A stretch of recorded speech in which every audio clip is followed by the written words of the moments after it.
Fala, meus amigos, minhas amigas ligadas aqui no Dois Toques, a casa do futebol, para a gente falar de futebol brasileiro e dessa decisão do Samir Chaude, presidente da CBF, elogiada por uns, massacrada por outros, principalmente pelos torcedores de Flamengo e Palmeiras. A diretoria do Flamengo chegou no limite e, sinceramente, acho isso bom.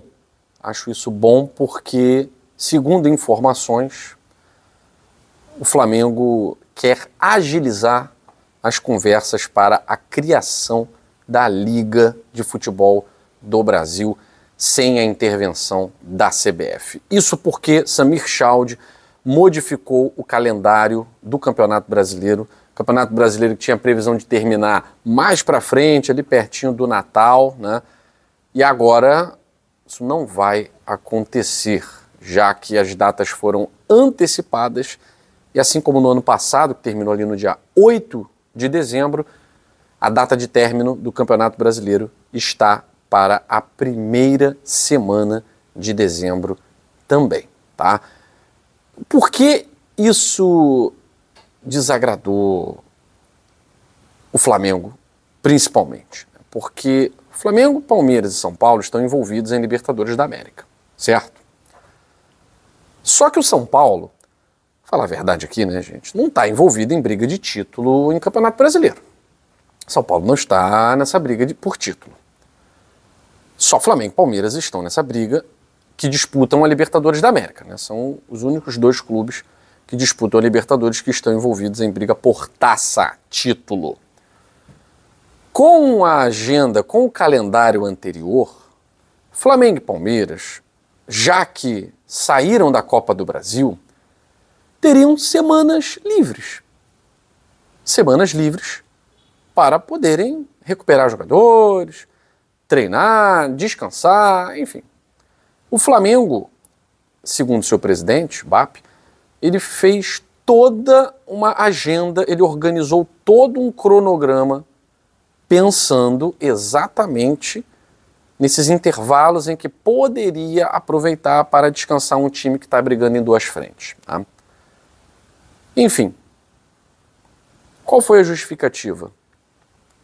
Com a mudança no calendário, a CBF não vai ter que encerrar um campeonato de 2025 em 2026, porque da forma como isso estava, o Campeonato Brasileiro provavelmente não terminaria no ano de 2025. Principalmente porque Flamengo ou Palmeiras poderiam ser campeões da Libertadores, terem que jogar o Mundial e ao mesmo tempo ter que jogar Campeonato Brasileiro, não ia ter como jogar. Ia ter que adiar os jogos, ou seja, essas partidas seriam em janeiro. E aí é uma coisa atropelando a outra, tudo por conta do Mundial de Clubes da FIFA. Tá? E, claro, também por conta dos estaduais, que são muito longos. Com isso, Samir Chaude diminuiu as datas dos estaduais, agora são 10 datas, tá? E enxugou o Campeonato Brasileiro. O Flamengo ficou revoltadíssimo. O Flamengo, repito, já tinha o seu organograma. E o BAP não quer fazer média com a CBF. Então o Flamengo, nesse momento, há coisas ruins que acontecem para que outras melhores possam nascer. Então o Flamengo era pedra de tropeço, era quem estava mais atrapalhando do que ajudando as conversas pela Liga Brasileira de Futebol, organizada pelos próprios clubes. Agora o Flamengo foi provocado. Não sei se isso foi proposital, provavelmente não, mas a CBF acabou com essa decisão. O presidente disse que não está beneficiando ninguém. Tá? Muitos disseram que beneficiou o Cruzeiro, mas não é porque o Cruzeiro foi beneficiado, é porque o Cruzeiro não está disputando nada, então ele acaba sendo beneficiado, disputando nada internacionalmente, porque o Cruzeiro está na Copa do Brasil. Tá? Ele está na Copa do Brasil. E o Cruzeiro acaba beneficiado por quê? Porque o Cruzeiro, ele disputa Brasileirão e não tem a Libertadores no meio. E a Copa do Brasil foi lá para as duas últimas, depois do Campeonato Brasileiro. Então você tem jogo quarta e domingo, depois do dia 7 de dezembro. Tá? Então vai terminar ali por volta do dia 21 de dezembro. Então a Copa do Brasil, para quem se classificar agora para a semifinal, é papo de final de temporada. Papo de final de temporada. E para Flamengo, Palmeiras e São Paulo, é Campeonato Brasileiro e Libertadores intensamente. Tá? Claro, se ficarem na Libertadores, se forem eliminados, não vai ter que se preocupar com isso. Né? Mas enfim, é um clamor da diretoria do Flamengo que eu acho justo, mas a CBF, na verdade, o que ela quis fazer? Tirar o dela da reta. Então, eu não vou encerrar o campeonato no ano que vem. Não vou correr esses riscos. Não dá para ficar torcendo contra Flamengo e Palmeiras na Libertadores e colocar em risco o Campeonato Brasileiro. Não. Se eles ganharem, ok. O campeonato termina dia 7. Pronto, e acabou. E aí vai ter que viajar na mesma semana, igual o Botafogo fez, né? Quando foi campeão no passado, vai ter que viajar na mesma semana, ninguém está na Copa do Brasil, pode viajar para Mundial à vontade e tal, e a CBF tira o dela da reta e consegue finalizar o seu calendário nacional no ano de 2025. Mas isso pode ter gerado um outro problema para a CBF, que é exatamente a ruptura com o Flamengo. Isso não é bom para a CBF, né? Mas acho que vai ser bom para todo mundo, pensando numa liga brasileira profissional, já que agora o Flamengo foi provocado, tá? Tomara que dê certo. Vamos lá, seleção brasileira. Não vou ler aqui a lista de convocados e tal, até porque, vocês sabem, né? Pouco me interessa, não tenho muito interesse por essa seleção. Copa do Mundo a gente gosta, curte e tal, mas, enfim, não vai ganhar nada mesmo, né? Dificilmente uma seleção com uma geração dessa vai ganhar alguma coisa. Pode chegar a semifinal, tá? Enfim. Mas não acredito muito, não. Não acho que Carlo Ancelotti seja milagreiro para fazer esses caras jogarem futebol, não. Ainda mais com esse clamor para convocação de Neymar, tá? Pelo amor de Deus, tem que dar justificativa porque não convocou Neymar, por favor, né? Mas assim, 3 nomes chamaram a atenção. O Caio Jorge, que tá jogando pra caramba, né, no Cruzeiro, me surpreende muito.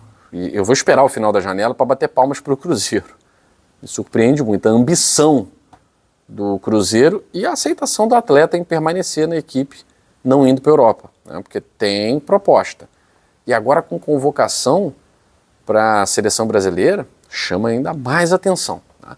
Caio Jorge, merecida convocação, fez muito bem o Ancelotti.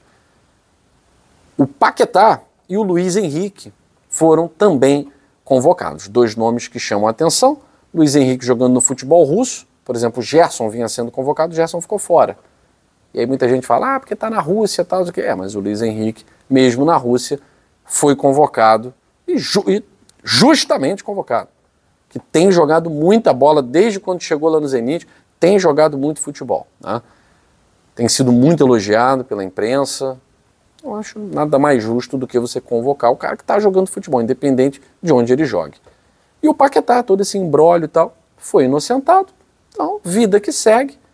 A questão é que é a parte técnica, né? Que eu acho que o Lucas Paquetá não é jogador de seleção. É uma opinião minha. Né? Não acho que seja jogador de seleção. Burocrático demais para ser jogador de uma seleção que quer ganhar alguma coisa. Né? Acho que já passou a fase do Paquetá em seleção, mas o Ancelotti justificou que quer conhecer mais. Eu quero conhecer um pouco mais o Paquetá, tal, enfim. Achei justa a convocação, deixou alguns jogadores importantes de fora, e não estou falando do Neymar, claro. Né? O Brasil já está classificado. São jogos complicados, né? Altitude. O Chile aqui no Brasil é um jogo tecnicamente simples. Né?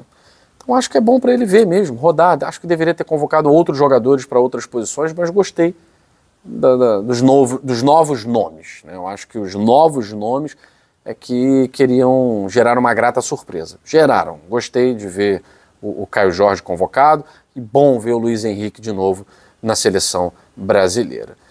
Não significa, se der caldo contra Chile e Bolívia, isso não significa nada. Né? Tem que dar caldo na Copa do Mundo, mas para isso o time precisa estar entrosado, tem que jogar a partir do ano que vem, a partir das datas FIFA. Eu acho que precisa ter uma ideia do 11 inicial que o Ancelotti quer para ver se dá caldo para a Copa do Mundo. Né? Mas não levo muita fé, não. Sou muito sincero. Acho que tem muitas seleções à nossa frente nesse momento. Fico por aqui, um abraço grande, até a próxima edição do Dois Toques, a Casa do Futebol.